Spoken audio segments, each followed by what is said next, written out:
मैं डॉक्टर फूल सिंह गुर्जर, सहआचार्य, राजनीति विज्ञान विभाग, राजकीय स्नातकोत्तर महाविद्यालय झालावाड़ में कार्यरत हूँ। बच्चों, इस वैश्विक महामारी में आप घर पे बैठे हैं, लेकिन राज्य सरकार के आदेशानुसार हम इंटरनेट के माध्यम से आपसे जुड़ने की कोशिश कर रहे हैं।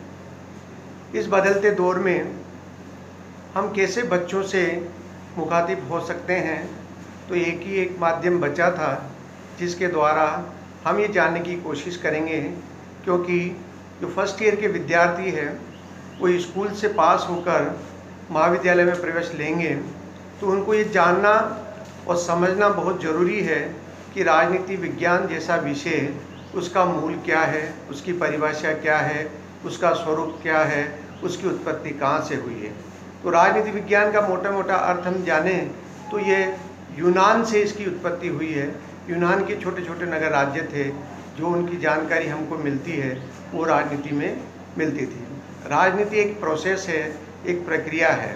मानव जब समूह में रहने लगा होगा, परिवार से गांव, गांव से कुटुंब, कुटुंब से नगर, नगर से राज्य में रहने लगा होगा, तो उनकी आवश्यकताएं भी धीरे धीरे विस्तृत होने लगी।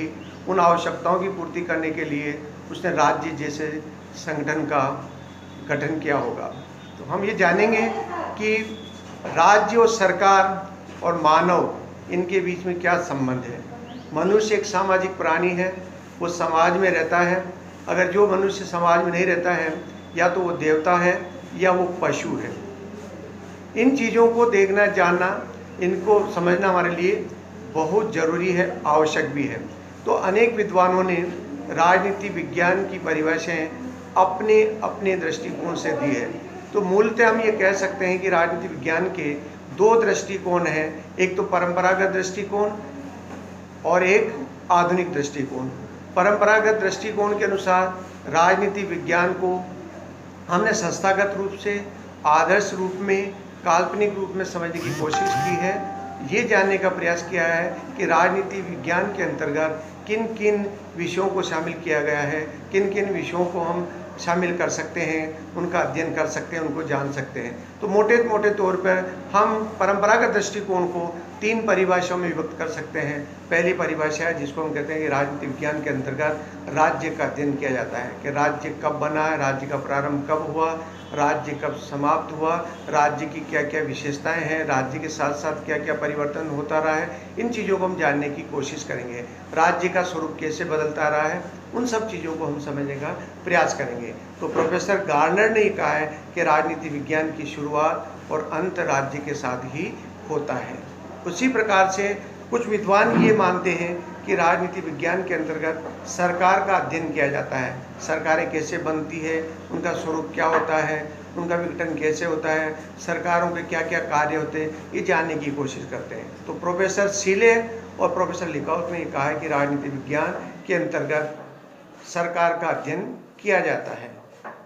तीसरी परिभाषा जिसमें माना गया है कि राजनीति विज्ञान के अंतर्गत राज्य, जो कि राज्य अमूर्त है और सरकार मूर्त है, तो राज्य और सरकार दोनों का ही अध्ययन किया जाता है। तो प्रोफेसर गिलक्राइस्ट ये कहते हैं कि राजनीति विज्ञान के अंतर्गत राज्य और सरकार दोनों का अध्ययन किया जाता है। तो इस दृष्टि से हम ये मानते हैं कि राजनीति विज्ञान का जो परंपरागत दृष्टिकोण है, वो दृष्टिकोण राजनीति विज्ञान के अंतर्गत राज्य और सरकार के अध्ययन पर जोर देता है। लेकिन जैसे जैसे समय व्यतीत होता चला गया, प्रारंभ से लेकर द्वितीय विश्व युद्ध तक राजनीति विज्ञान जो व्यवहारिक धरातल था उससे काफ़ी दूर होता चला गया। तो उसमें बड़ा असंतोष पैदा हुआ और फिर नया दृष्टिकोण उभर कर आया, उसको हम कहते हैं आधुनिक दृष्टिकोण। आधुनिक दृष्टिकोण में ये माना गया है कि जितनी भी सामाजिक संस्थाएं हैं या समाज है, उन व्यक्ति से संबंधित है। चाहे समाजशास्त्र हमारे समाज की जानकारी देता है, अर्थशास्त्र अर्थ की जानकारी देता है, दर्शन शास्त्र में दर्शन की बात करता है, इतिहास में इतिहास के बारे में जानकारी देता है, राजनीति विज्ञान में राज्य, सरकार और राजनीति के बारे में जानकारी देता है। लेकिन इन सब में विषयगत जानकारी तो हमको मिल सकती है, लेकिन मानवीय प्रक्रियाओं, मानवीय व्यवहार का अध्ययन का इसमें अभाव पाया जाता है परंपरागत दृष्टिकोण में। तो इसके विरोध में परंपरागत दृष्टिकोण के विरुद्ध में एक नया दृष्टिकोण आया, उसको कहते हैं आधुनिक दृष्टिकोण।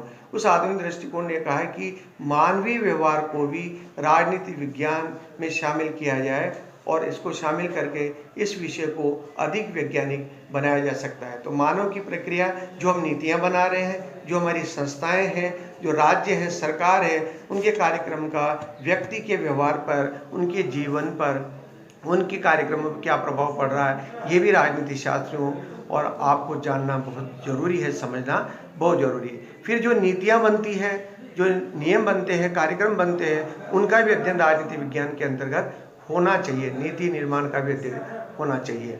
इसके साथ साथ डिसीजन मेकिंग का जो होता है, निर्णय निर्माण होता है, उनका भी अध्ययन राजनीति विज्ञान के अंतर्गत किया जाना चाहिए। और इसके साथ साथ जो शक्ति है, पावर है, पावर, कैटलिन कहता है, प्रोफेसर कैटलिन, कि राजनीति विज्ञान शक्ति का अध्ययन है, उसमें शक्ति को भी समाहित किया जाना चाहिए। इसी प्रकार प्रोफेसर लासवेल कहते हैं कि राजनीति विज्ञान के अंतर्गत सत्ता का अध्ययन किया जाता है। तो शक्ति और सत्ता के बीच में क्या तारतम्य है, क्या संबंध है, उसको भी जानना बहुत जरूरी है। तो इस प्रकार हम ये देखते हैं कि राजनीति विज्ञान की जो शुरुआत मानव, समाज, राज्य, व्यक्ति, इनके बीच संबंधों से शुरू हुई और धीरे धीरे किस प्रकार से शक्ति, सत्ता, निर्णय और मानवीय प्रक्रियाओं को इसमें शामिल किया जाने लगा। तो जब हम प्राचीन काल में राजनीतिक विज्ञान को समझते हैं तो उनमें पुरातन अध्ययन पद्धतियों को शामिल किया गया था, ऐतिहासिक पद्धति, दर्शनात्मक पद्धति। इनके आधार पर हम सटीक और अच्छा विश्लेषण नहीं कर पा रहे थे, तो राजनीति विज्ञान में भी नई नई पद्धतियां आने लगी और उसके बाद व्यवहारवादी दृष्टिकोण पर जोर दिया जाने लगा। तो ये बहुत सारे विषय हैं राजनीति विज्ञान के, जो हम आगे भी इनको जानेंगे, इनकी परिभाषाएं, फिर इनका क्षेत्र है, फिर इनका क्या क्या उपयोग हो सकता है, इन सबको देखने की कोशिश करेंगे। Thank you.